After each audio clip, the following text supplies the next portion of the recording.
probably have seen this before. And this.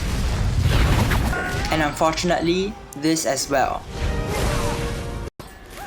Do you know what these movies have in common? No, I'm not talking about their far from stellar reviews. All these movies made their debut in books like these. These Japanese comic books are called manga and are made in Japan. Although the word manga is written in kanji and is analogous to the Chinese word manhua, no one can mistake these for anything else but Japanese. Characters in such mangas are usually highly stylized, drawn with huge eyes, unrealistic body proportions, and out-of-the-world costumes. These Japanese comics are becoming one of Japan's most recognizable exports.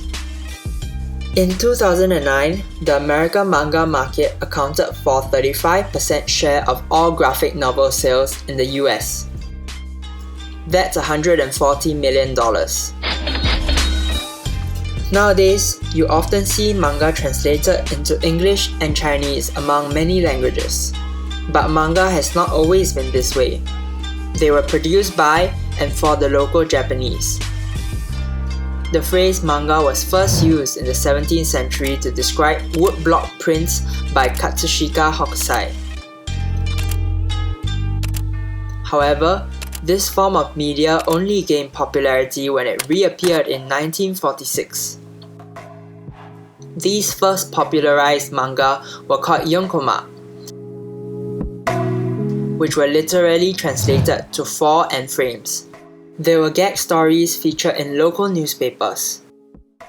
One of the most famous yonkomas would be Sazai-san, written and illustrated by Machiko Hasegawa. It was first published in a local newspaper a year after World War II. The story revolves around Sazai-san, a woman and her family living in post-war Japan. She was by all means a very liberated woman, bossing her husband around to the consternation of her neighbors, who believed that men should be the head of the family. Machiko Hasegawa meant for Sazai-san's family to be the example of a post-war nuclear family, and discusses the role everyone plays in it. As Japan ushered in the age of post-war prosperity and rapid technological advancement, the manga industry also evolved. This didn't just apply to technology used to produce them, but also topics discussed. There was a title about every social issue imaginable. Hadashi no Gen on anti-war, Great Teacher Onizuka on the education system. Even the childhood classic, Astro Boy, also talks about our relationship with robots at a time when humans are making huge progress in building human-like machines.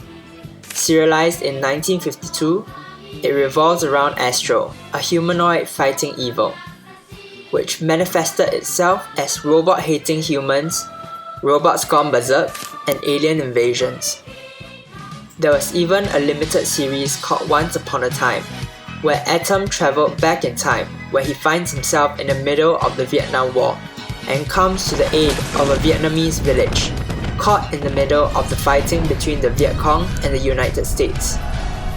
Fighting to protect a local village, this usually apolitical character was used to express the author's disagreement with America's policies in Vietnam then.